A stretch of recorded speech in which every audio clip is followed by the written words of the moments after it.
Tributes, and welcome to the 7th episode of Ashes of the Hunger Games. Today we'll be going over the files for the 190th Hunger Games. Before we start, I'd like to thank Christian Blanco, who made Tales of the Hunger Games, and Lauren McCouch, who made Pen and Reborn. This series would not exist without them. I'd also like to thank Andrew McLean, who made some of the art featured in this video. And also, before I start, another thing, this is going to be one of the very few episodes that is canonically split into multiple parts. You'll see how that all fits in together as we go through this episode of Ashes of the Hunger Games. So yeah, good luck, and may the odds be ever in your favor. Before I start reading this set of files in the history of Panem, this is probably the first time that a file was actually split into 3 separate parts. I will be reading these files as they are presented to me, so I will be splitting this specific Hunger Games into multiple parts.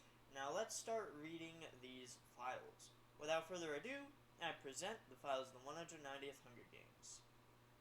In accordance with the Treaty of the Reclamation, every 5 years a special set of rules would be incorporated into the Hunger Games in a special set of the games known as a Quinquennial Quell.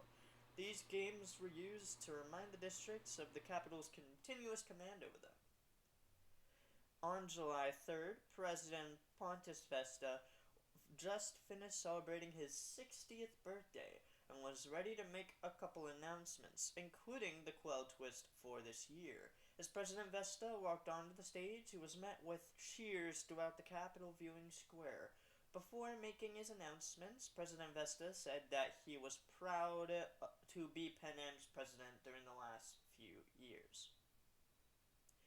Vesta then started his announcement with the Quell announcement. He stated that in order to remind the districts that even disabled people fought for them in the rebellions, tributes will be reaped from a bowl of tributes that are missing one of the 5 senses. This Quell twist immediately proved exciting to the capital citizens, as the crowd erupted into cheers. Vesta also added that volunteering will be recognized this year, although the 3-for-4 rule would not be included this year. After announcing this Quell, Vesta then continued his announcement. Vesta stated that since he was of elderly age and knew he couldn't be president for much longer, Vesta was going to give the presidency spot to his 20-year-old nephew Tobias Flickerman, starting next year. This announcement caused the Capitol crowd to cheer even louder, knowing that Tobias would also bring amazing quells. In District 12, they had just come up with a volunteer ceremony. How it would work was the district would choose the 15 best performers in the training academy. These 15 would lead teams of about 2 to 3 members. These 15 teams would race in the wilds around District 12. The race would start in the wilds just off of the southern edge of District 12. The teams would then run through the forest until they reached the northern edge of the district, where they'd re-enter the district through Victor's Village. They'd then run south through the district until reaching the finish line again. The top 5 finishers would then move on to the interview stage, held in Town Square. This year, there were 47 volunteers, 24 girls and 23 boys. It was revealed that the grandchildren of the recently deceased victor of the 168th Hunger Games, Mercy Horowitz, were 10 of these volunteers. These 10 tributes were from 3 of the most prominent families in District 12, 2 of these families already having victors. These 3 families were the Horowitz family, the Blanking family, and the Heidman family. The 15 team leaders were revealed to be 12-year-old Mercy Elizabeth Horowitz, 18-year-old Hopper Horowitz, 17-year-old Axford Blanken, 13-year-old Blessing Abbott, 16-year-old Bliss Abbott, 14-year-old Capsule Bauer, 13-year-old Benefico Diggs, 17-year-old Amaryl Malark, 14-year-old Antara Lip, 18-year-old Giselle Brownell, 16-year-old Clover Baird, 18-year-old Corona Paisley, 13-year-old Charleston Gorlix, 14-year-old Cleft Donner, and 17-year-old Kier Duncan. After each of the team leaders chose their teammates, Mercy Elizabeth, one of Mercy Horowitz's grandchildren, chose her brothers Kyler and Tyler Horowitz. Meanwhile, Hopper, another one of Mercy's grandchildren, chose his sister Angel Horowitz and his brother Eraslo Horowitz. Axford, another one of Mercy's grandchildren, chose his sisters Kaylin and Talon Blanken. Meanwhile, Abreva Heidman, the final grandchild of Mercy Horowitz, was chosen by Cleft to be a part of his team. As the race began, Mercy Elizabeth and her team immediately pulled into the front of the pack. Mercy Elizabeth knew the woods, and so did her brothers. However, after a wrong turn, both Hopper's team and Axford's team passed Mercy Elizabeth's team. Once Mercy Elizabeth and her brothers found their way back to the track, they were passed up by Kier's team and Charleston's team, with Cleft's team almost doing the same. As the teams made their way into the victor's village, Mercy Elizabeth managed to pass up Charleston's team, putting Mercy Elizabeth in 4th place. Meanwhile, Hopper and his team got 1st place, while Axford and his team got 2nd. The pair would then end up waiting a few minutes until Kier's team got to the finish line, finishing in 3rd place. They'd then wait a further few minutes for Mercy Elizabeth and her team to pass the finish line, getting 4th place, followed closely by Charleston's team. On the interview stage, 4 prominent figures in District 12 waited to ask their questions to the people who made it to this stage. These 4 people were Mayor Undersea, Anastasia Chavez, victor of the 189th Hunger Games, the head peacekeeper of the region, Tiberius Steele, and President Pontus Vesta himself. Once the volunteers who made it to this stage walked onto the stage and smiled at the interviewers, the females were up first. As Mercy Elizabeth, Angel, Kaylin, Talon, Kier, Madge, Justice, Life, and Eliza got into their seats, the interview started. Immediately, there was one volunteer who the 4 judges immediately took a liking to. This tribute was Mercy Elizabeth. She answered all their questions with ease and pride. This ultimately got the judges to vote Mercy Elizabeth as the female tribute for District 12 this year. Meanwhile, for the boys, 2 boys immediately stood out to the judges. These 2 were Hopper Horowitz and Axford Blanken. Both of these boys answered the judges' questions with ease and prowess. Hopper did admit that the reason he found it so easy to talk to the group was because he was blind and still had no idea who he was talking to at the moment. He also stated that Mercy Elizabeth probably found ease in these interviews for the same reason. As the male interviews continued, Hopper would pull forward, giving even more in-depth answers to the in-depth questions, while Axford didn't really do too well on the in-depth questions. Even after Hopper found out who he was talking to, he pulled through even with a few nerves he didn't have before. After the interviews, the judges unanimously voted Hopper Horowitz as this year's male tribute for District 12. After this announcement was made by Anastasia, Hopper and Mercy Elizabeth were taken backstage to be visited by their families. Mercy Elizabeth was visited by Angel, Kaylin, and Talon. The girls tried giving advice to Mercy Elizabeth, although her mind was wandering elsewhere. Eventually, Angel, Kaylin, and Talon left the room in order to give Mercy Elizabeth some time alone with her girlfriend, 13-year-old Life Obermeyer. Mercy Elizabeth just hugged Life and cried. She also apologized for taking the female tribute position from her. Life just rubbed Mercy's back and let her cry on her shoulder, accepting her apology. After a little while, as peacekeepers were taking Life out of the room, Life kissed Mercy Elizabeth for the first and hopefully not last time. As for Hopper, he was visited by the boys of the family, Tyler, Kyler, Eraslo, Axford, and Abreva. The boys congratulated Hopper and gave him advice on how he could win. This time, the advice did not fall on deaf ears and was actually taken in by Hopper. Seeing as Hopper was single at the time, the boys stayed with him until they were taken out of the room by peacekeepers and Hopper was taken onto the train. On the train, Mercy Elizabeth and Hopper chatted for a little while until their mentor, 21-year-old Asion Blanken, came onto the train. Asion started by congratulating his cousins on becoming the tributes for District 12 this year. This was met by thanks by both tributes, although Mercy Elizabeth surprisingly had to ask Asion to speak a little louder in order for her to hear. As the trio had lunch, they discussed strategy and also a little bit about how they felt about their grandma's passing when Mercy Elizabeth brought it up.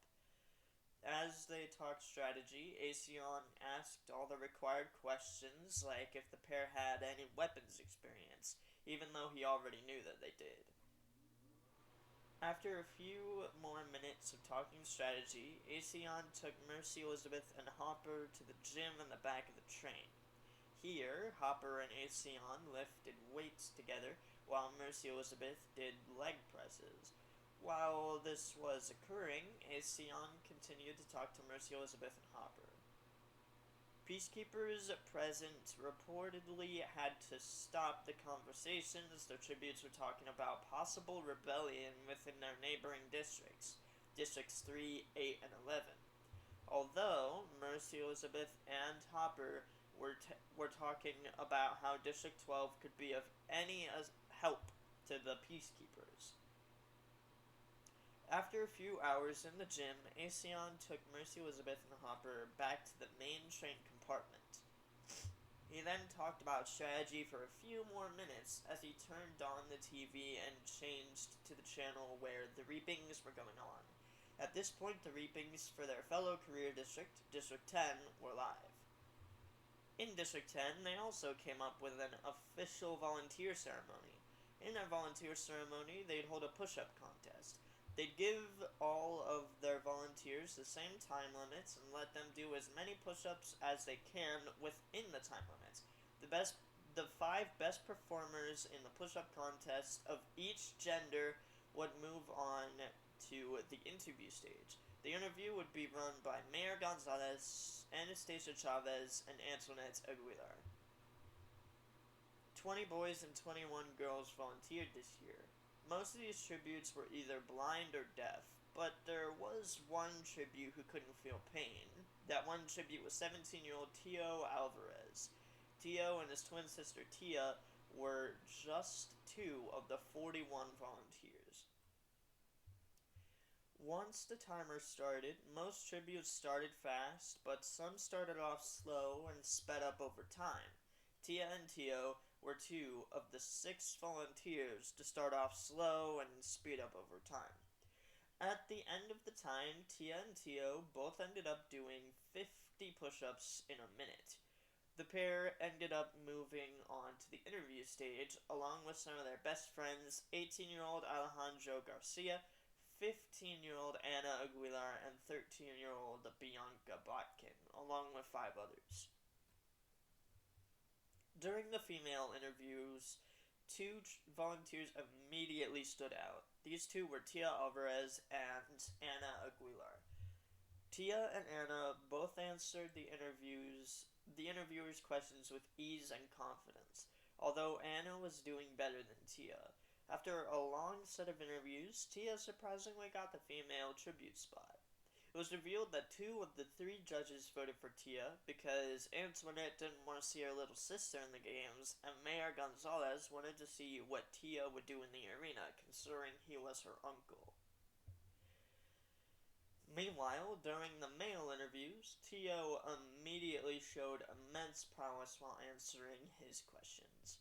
He answered the questions with such ease and proficiency that the interviewers forgot they were doing an interview and ended up treating the male interviews like a casual conversation, even going over the time limit for the interviews until peacekeepers cut them off and asked them to vote. Because of the interesting conversations with Tio, he was immediately unanimously voted as this year's male tribute. After this was announced, Tio and Tia were taken backstage in order to be visited by their family and friends. Tia was visited by her boyfriend Jeremy. Jeremy immediately pulled Tia into a tight hug and kissed her passionately before starting to give Tia advice. Tia listened as intently as possible to what Jeremy was saying before getting bored and pulling Jeremy into a kiss. The pair would become intimate until peacekeepers came in to escort Jeremy out of the room and escort Tia onto the train. Meanwhile, Tia was visited by his boyfriend, Ramstein. Ramstein talked with Tio about a rebellion building up in District 9, where he was stationed before asking to return home to see Tio's volunteer ceremony. Tio immediately looked around scared as the topic was brought up, hoping peacekeepers wouldn't hear and hurt his boyfriend. Ramstein continued to describe how he had to shoot a District 9 girl in the heart point blank, as she had threatened his life first. Ramstein continued to look around scared as his boyfriend talked about this until peacekeepers came in and escorted Ramstein out of the room and onto the train back to District 9, while they also escorted Tio onto the train to the capital. On the train, Tia and Tio talked for a little while until their mentor, Antoinette Aguilar, entered the train compartment. Antoinette started by complimenting Tia's form during the push-up contest. This made Tia giggle and blush a little. After also complimenting Tio on his amazing conversation skills, which garnered a thank you, Antoinette started with the training process by asking if the pair had any prior weaponry skills. This obviously garnered a yes from the pair, as not only had they been training for the games since they were 12, but Tio also works as a butcher's assistant. Antoinette then continued by showing Tia and Tio past games, especially the 184th Hunger Games, which included a tribute with the same name as Tia. The pair would then tell Antoinette what the tributes from 10 did wrong in order to lose their games. After doing this for a few hours, Antoinette turned the TV to the channel where the reapings for District 8 were live. In District 8, most possible tributes were either deaf or mute. When Anastasia walked onto the stage, she looked to her left where a sign language interpreter stood and smiled at Anastasia. It was evident to Anastasia that the sign language interpreter had a slight crush on Anastasia, but she paid it no mind and started the reapings with a little speech about the importance of the games.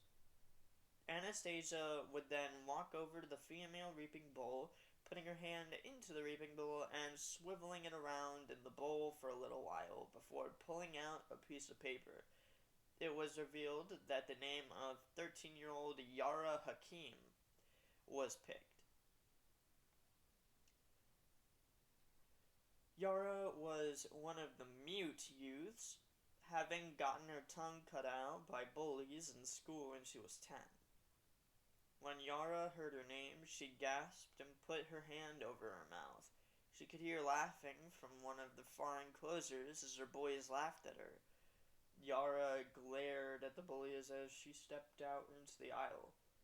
As she stepped out into the aisle, Yara's curly brunette hair dangled over her face. Her light gray eyes darted around the reaping enclosures, clearly looking for a specific person. When her eyes landed on her best friend Andrew Tollett, she burst into tears. Andrew tried to rush out of the reaping enclosure in order to comfort his friend, but peacekeepers blocked him from doing so and escorted Yara onto the stage. When Yara got onto the stage, she continued to cry before shaking Anastasia's hand. Anastasia felt bad for Yara and hugged her before telling her to take her spot up against the wall, pointing to the wall behind her.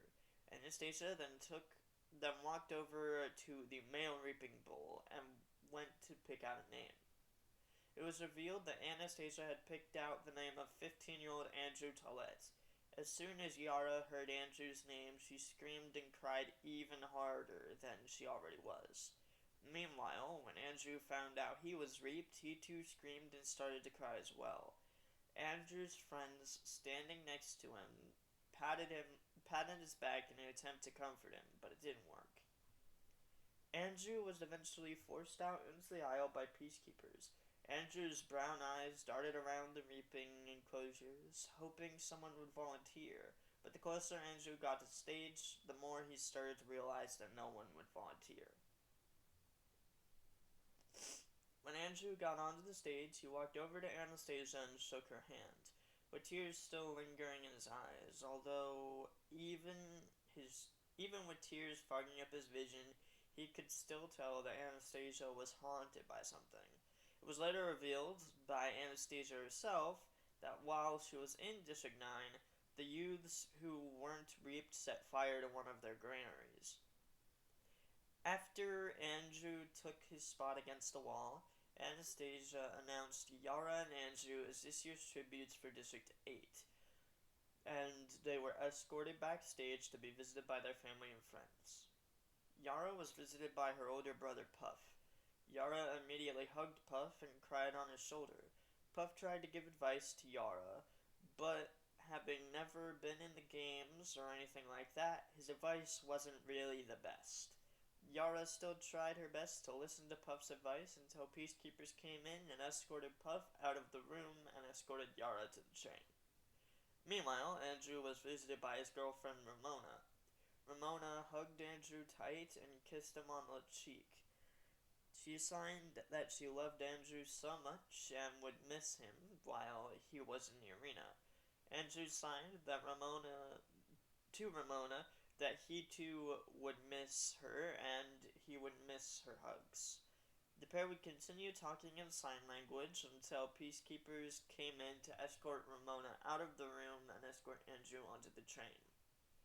On the train, Andrew and Yara used sign language to communicate to each other about how scared they both were. This continued until their 80-year-old mentor Scarlett Fairisle walked into the train compartment.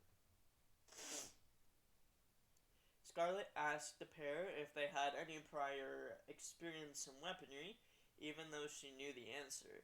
To no one's surprise, both Andrew and Yara answered that they had no prior weaponry experience. All of Scarlett's previous tributes had this answer for her, and at this point, she had lost all hope of mentoring a victor before she died. Scarlett tried her best to mentor past tributes, and she was ready to do the same with Yara and Andrew. Scarlett did her usual preaching of the importance of survival skills and weaponry knowledge. Scarlett stated that it would be quite valuable to start training in survival skills first. Yara and Andrew looked at each other before nodding at Scarlett and agreeing to train in fire starting first. This made Scarlett happy, and for the next few hours, Scarlett, Yara, and Andrew talked about strategy for the games. When the District 12 train arrived in the train station, Aesion was the first person off of the train. Aesion put a smile on his face and then paused for a moment before announcing the arrival of Mercy Elizabeth and Hopper, the grandchildren of Mercy Horowitz. When the pair exited the train, the usually unusual Capitol crowds rushed to meet these two gorgeous tributes from District 12. Mercy Elizabeth let all the younger Capitolites crowd around her and touch her muscles. Mercy Elizabeth also let young Capitol boys take pictures with her.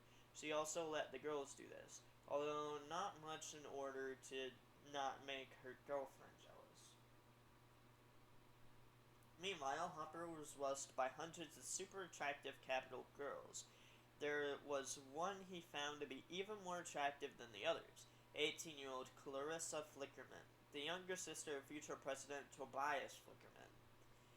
Clarissa was a 6 foot tall girl, only 2 inches shorter than Hopper. She was brunette and had light brown eyes. The pair immediately hit it off, and Clarissa gave Hopper her number before the tributes were ushered off to the limo to be taken to the accommodation tower. Meanwhile, when the District 10 train arrived in the capital, Antoinette was the first person off of the train. Antoinette took a momentary pause before announcing the arrival of Tia and Tio. When the pair exited the train, the capital crowds rushed the train in order to catch a glimpse of the beautiful tributes from District 10. Tia was rushed by hundreds of young capital girls looking for autographs. Tia signed a lot of things, reportedly being fine with signing anything asked of her, especially because she couldn't see it. She signed girls' chests, stomachs, backs, legs, etc. Even though Tio tried to tell her to calm down with the autographs, Tia still kept giving autographs in even more provocative places. Meanwhile, Tio was rushed by hundreds of young capital boys. Some of these capitalites flirted with Tio, but Tio showed he was a loyal boyfriend by turning these capitalites down politely. Eventually, Tia and Tio were rushed over to the limo in order to be taken to the accommodation tower. Finally, when the District 8 train arrived in the capital, Scarlett was the first person off of the train and motioned towards the train where Yara and Andrew stood in the doorway.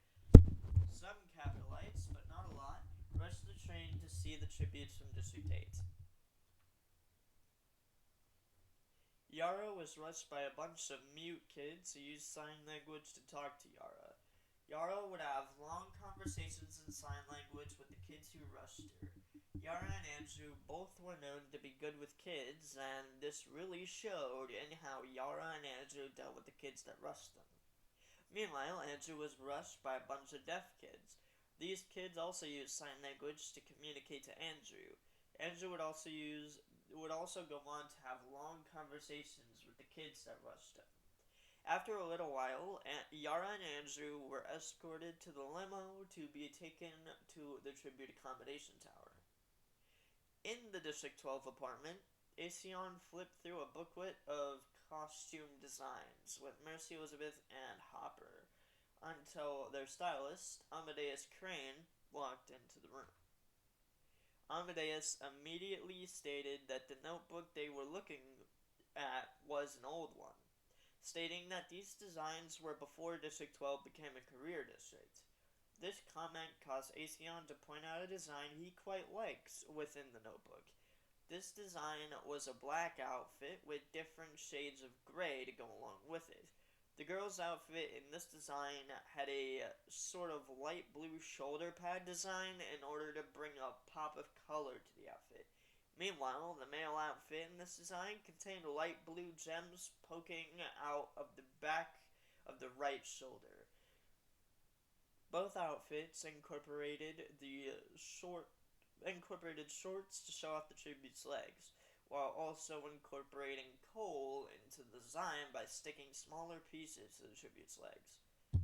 Amadeus actually agreed to dress Mercy Elizabeth and Hopper in these outfits, and let his team get to work on getting the tribute's measurements. It was at this moment that Hopper saw the girl from the platform again, as Clarissa was one of the people to get his measurements. The pair flirted a bit more at this time, and things went great between them. Meanwhile, Amadeus himself, with a few other members of his team, got Mercy Elizabeth's measurements. Mercy Elizabeth's eyes darted around the room. Although she couldn't see what she was looking at, she still seemed to be looking around. After a few hours, Amadeus and his team left the room in order to start working on the outfits. At this point, Mercy Elizabeth and Hopper were helped off of their platforms they were on to get their measurements, and they were helped over to the couch in the room. It was here that Mercy Elizabeth, Hopper, and Aeson watched the reapings for the other districts, with Aeson describing to Mercy Elizabeth and Hopper what was occurring. Meanwhile, in the District 10 apartment, Tia and Tio walked into the apartment where their other mentor, Anastasia Chavez, was waiting for them with their stylist, Arabella Snow. Anastasia, Antoinette, Tia, and Tio listened intently as Arabella started to tell them how she dressed them. She described the female outfit first, saying that she'd give Tia an animal print tan shirt with brown tights. She'd then give Tia a few decorative items, including bullhorns to wear, in order to complement the outfit. She then talked to Tio about what she'd dress him in, showing Tio what he'd be wearing to match his district partner. After this conversation, Arabella and her team went to take measurements of Tia and Tio. Arabella's team immediately started to work on Tio, while Arabella herself got measurements for Tia. After a few minutes, Tia and Tio were let off of their podiums. Tio walked over to Tia's platform and helped her down. Meanwhile, Arabella said a few last things to Anastasia and Antoinette before leaving the room with her team. Finally, in the District 8 apartment, Scarlett, Yara, and Andrew walked into the apartment where their stylist, Aerolise Flickerman, was waiting for them. Aerolise was excited to design for the pair from 8, just like she had been for the past 5 years. Aerolise immediately started to get the measurements of Andrew, while her team got the measurements of Yara. While they were doing this, Aerolise told the pair that she'd be dressing them in. They'd both be dressed in relatively colorful outfits made of many different fabrics. Once she was done getting the pair's measurements, she and her team left the room to get started making the outfits. In the tunnel, Mercy Elizabeth and Hopper met up with Treasure from 1, Colin from 1, Eliana from 2, Trevor from 2, River from 4, Liana from 7, Everett from 7, Tia and Tio over by the District 1 chariot. While here, the group chatted about what tributes they thought would be good bloodbath kills. River immediately commented that he hated his district partner, Atchafalaya, because she had made fun of him being blind on the train ride, while she was just unable to smell. This pissed off the careers, as most of them were blind. Only 3 careers weren't blind, with Tio unable to feel pain, Treasure also unable to feel pain, and Liana being unable to taste. Tia, Treasure, and Liana all formed a close friendship, while the others in the career group got close to each other for their shared blindness. Meanwhile, at the District 8 chariot, Andrew and Yara looked around until Yara heard someone in the chariot behind them crying. This crying tribute was the deaf District 9 girl, 17-year-old Mazalia. Her younger brother, 13-year-old Maze, who was mute, was trying to calm Mazalia down when Andrew and Yara looked in their direction. The pair from 8 felt bad for the pair from 9 and got off of their chariot in order to attempt to help Maze calm down Mazalia. While over there, Mazalia and Andrew immediately noticed a spark between Maze and Yara. This caused Andrew to gesture for Mazalia to follow him back to the District 8 chariot in order to give Maze and Yara some time alone. When the chariots were called out of the tunnels, Maesalia sprinted back to the District 9 chariot, while Yara sprinted back to the District 8 chariot. Andrew then asked Yara how things went with Maze, before being cut off by their chariots starting to move. He then communicated that they'd talk more about Maze later. As the District 8 chariot left the tunnel, Yara's just flowed in the one behind her, while Andrew's golden cape did the same. About halfway down the parade, Yara grabbed Andrew's hand, and the pair lifted their hands into the air, causing cheers in the Capitol crowds. As the District 10 chariot left the tunnel, cheers were heard all throughout the Capitol as the pair immediately grabbed each other's hands and thrusted them up into the air. This move caused even more cheering as the twins smiled and showed pride in their district. Finally, when the District 12 chariot left the tunnel, Mercy, Elizabeth, and Hopper immediately grabbed each other's hands and thrusted them into the air, causing cheers in the Capitol crowd to hit a crescendo as Mercy, Elizabeth, and Hopper shared immense pride in their district and their deceased grandma.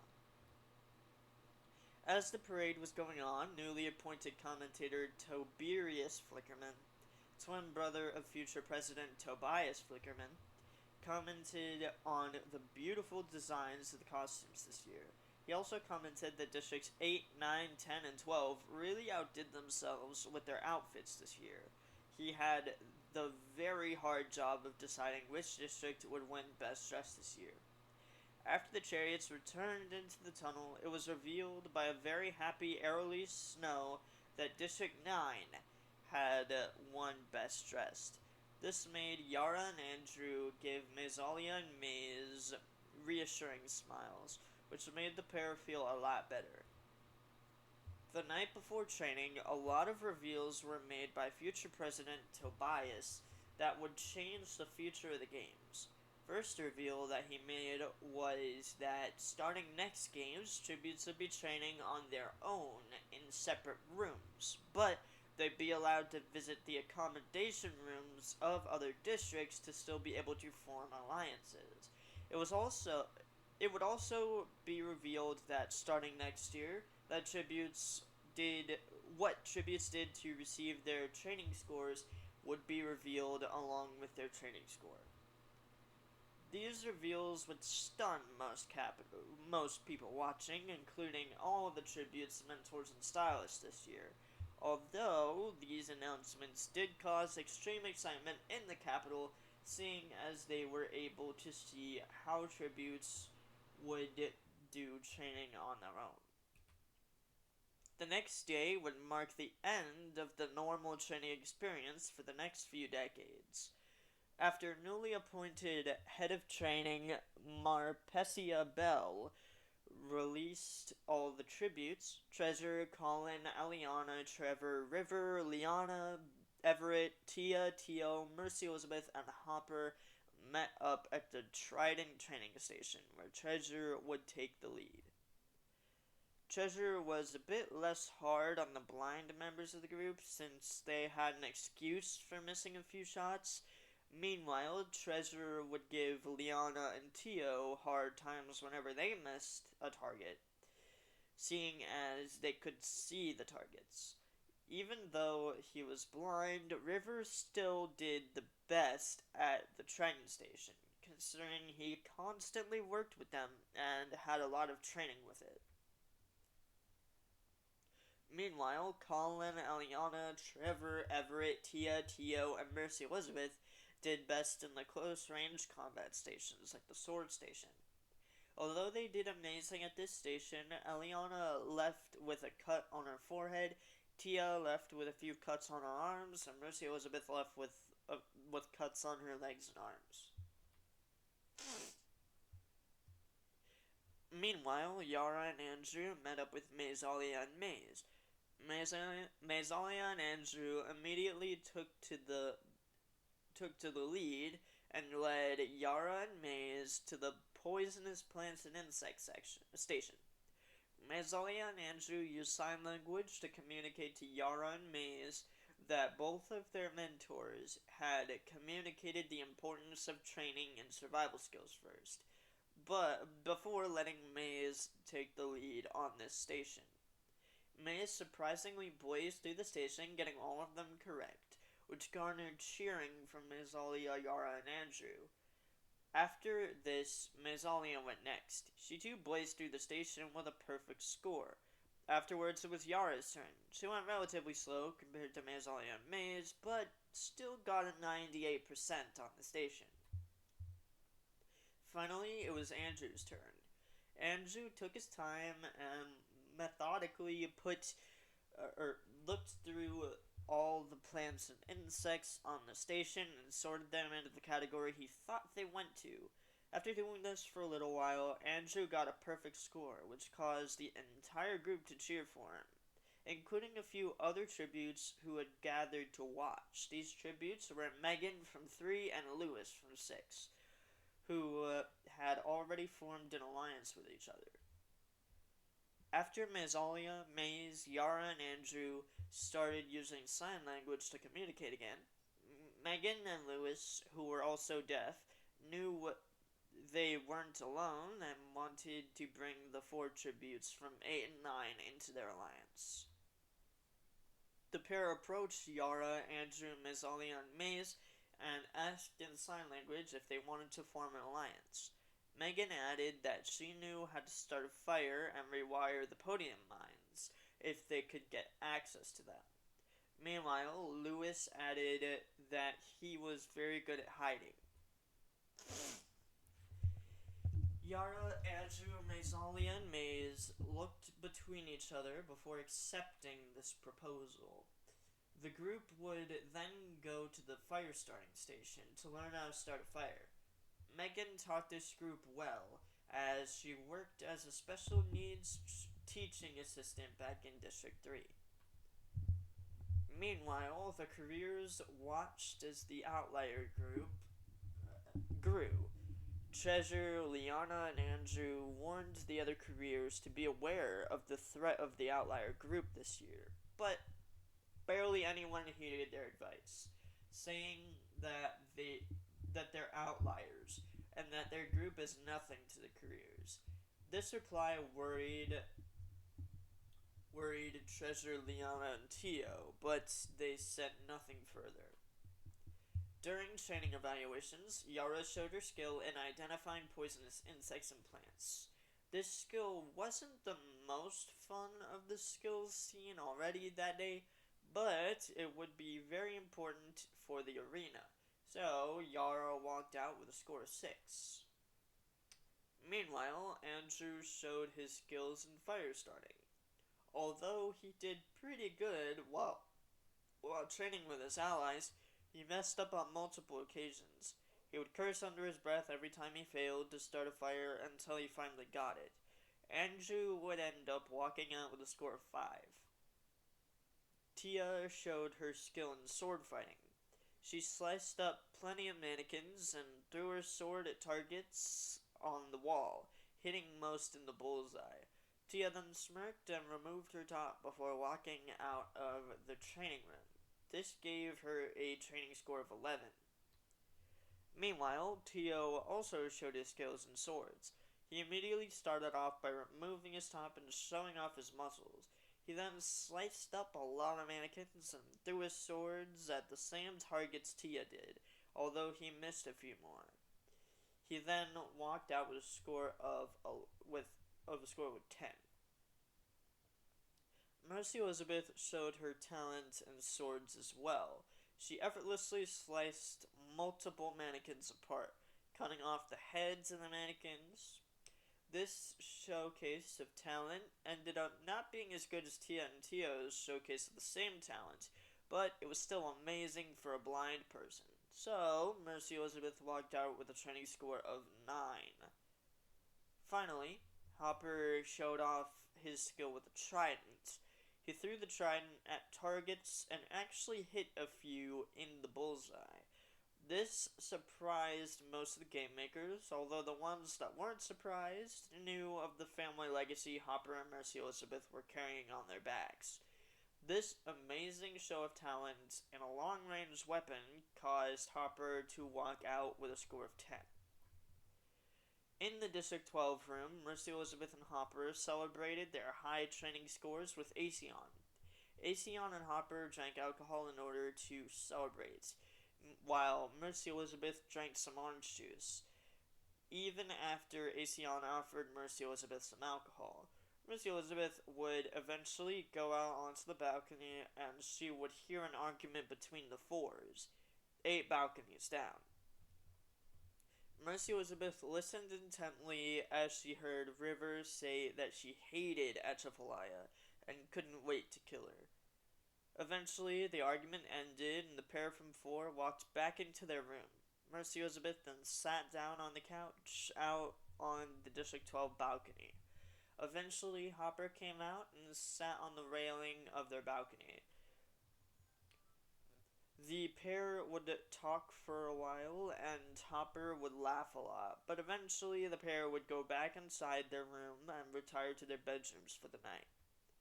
Meanwhile, in the District 10 room, Tia and Tia celebrated with Antoinette, Anastasia, and the new arrivals Wolfmark and Briscoe.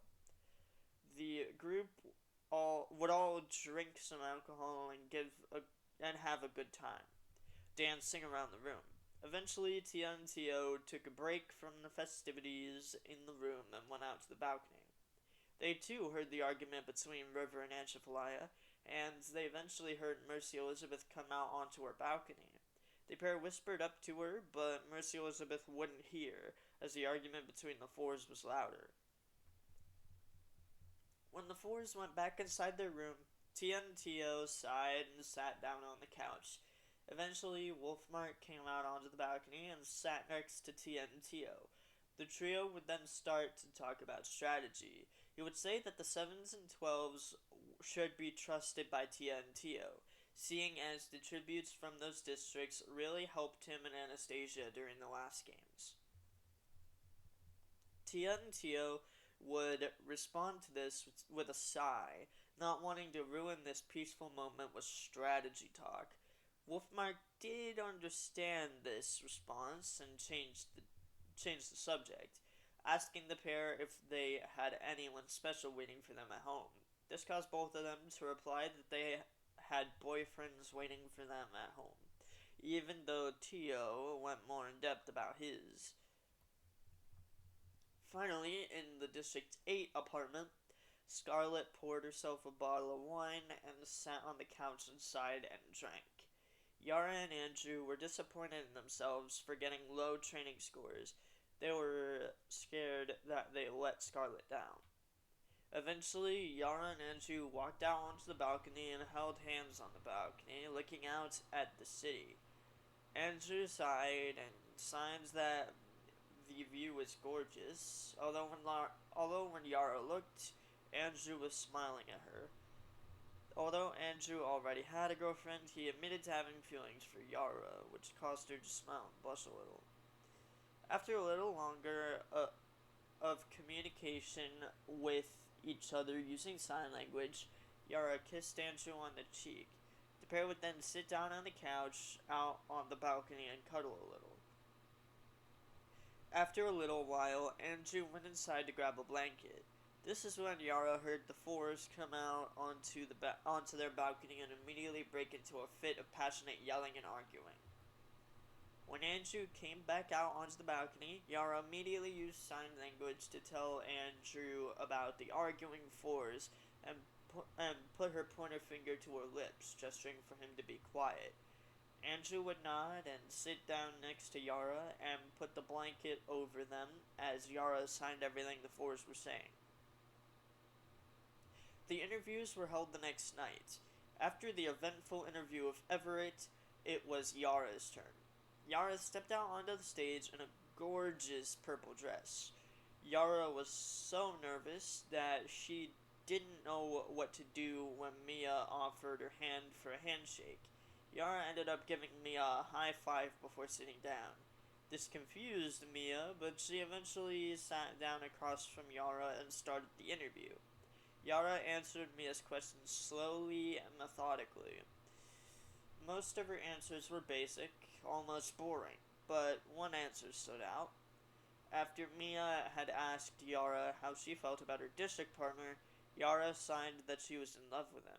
The capital loved the puppy love storyline and cheered for Yara, even though back in District 8, Andrew's girlfriend Ramona looked pissed. After a few more boring answers, Yara stood up and shook hands with Mia before walking off the stage.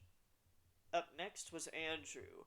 Andrew walked out onto the stage in a purple tuxedo, showing district pride. He shook Mia's hand and took a seat across from her. The pair would talk for ages about Andrew's life back in District 8, surprisingly being more interesting than the capital thought. It turned out that Andrew wasn't born deaf, but instead lost his hearing after a freak accident in the Peacekeeper uniform factory. After a few more questions, Mia concluded Andrew's interview and he shook hands with Mia before walking off the stage. After the boring interview of Maze, it was time for Tia's interview. She walked onto the stage in an orange dress with daisies dotted all over it. Tia shook hands with Mia before taking a seat. The pair talked a lot about Tia's life in District 10. Mia also talked about how she had a twin sister with Tia's same name, confirming that Tia Alvarez is the third Tia in the Ashes era. There was Tia Flickerman, the then 18-year-old mentor for District X in the 180th Hunger Games, Tia Gonzalez, the female tribute in the 184th Hunger Games, and now Tia Alvarez, the female District 10 tribute this year. After a few more questions, Mia concluded Tia's interview and Tia took a bow before strutting off of the stage.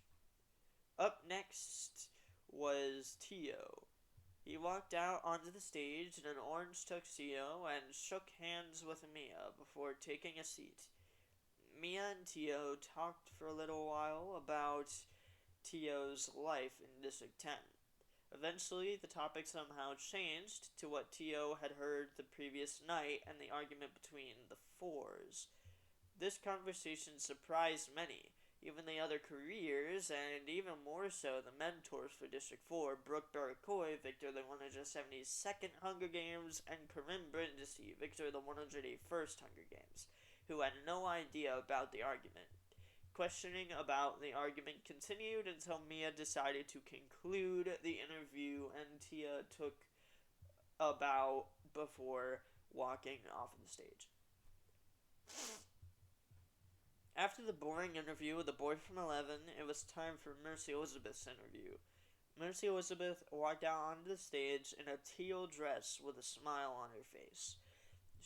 She shook hands with Mia before taking her seat.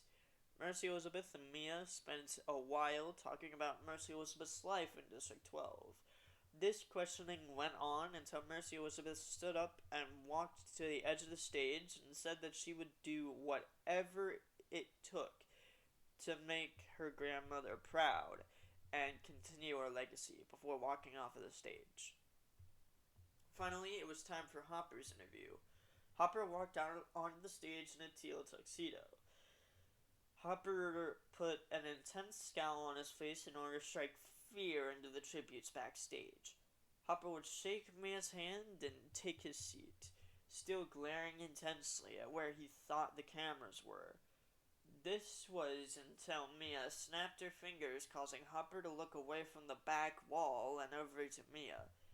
Mia and Hopper would talk for ages about Hopper's life back in District 12 and how Hopper felt being the grandson of Mercy Horowitz. This line of questioning would go on until Mia asked Hopper how he felt about what Mercy Elizabeth had said at the end of her interview. This question caused Hopper to stand up and walk to the edge of the stage, saying that he'd do whatever it took to help his sister make Mercy proud. He'd then walk off of the stage and immediately pull Mercy Elizabeth into a tight hug. So that's the end of part 1. I'll post part 2 a little while later. I have to record it. But yeah, so that is the end of part 1. I hope you guys enjoyed part 1, and I hope you guys will stay tuned for part 2 of the 190th Hunger Games. So yeah, guys. Goodbye, everybody.